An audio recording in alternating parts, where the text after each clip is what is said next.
Kenapa tuan-tuan? Sebab kalau kita tak nafkahi diri kita sendiri, tak menunaikan hak tubuh badan kita sendiri, maka kita pun tak boleh nak memenuhi hak orang lain pula. Tuan-tuan bayangkan tuan-tuan tak makan, tuan-tuan tak minum, makan makanan tak sihat, lifestyle tak okey, tak bersenam, tak treadmill. Kenapa saya bagi contoh ni? Sebab Hari Sukan Negara. Kalau bukan Hari Sukan Negara, contoh saya lain. Okey?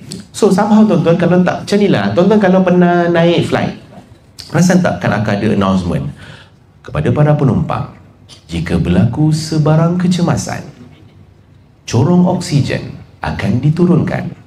Saya nak tanya, bila turun corong oksigen tu, anak kita kat sebelah, pasangan kita kat sebelah, siapa dulu kita kena sumbat benda tu?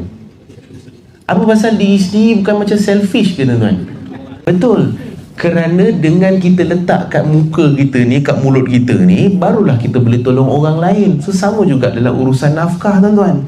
Maka kena nafkahi diri kita sendiri. Ada pakaian yang baik, ada seluar yang baik, ada tudung yang baik, ada makan dan minum yang baik, ada suplemen yang baik, supaya kita kuat dapat menunaikan nafkah dan hak pada orang lain. Macam tu tuan-tuan. Boleh Tapi tuan-tuan janganlah jadikan ni alasan tuan-tuan habiskan gaji tuan-tuan beli beg baru.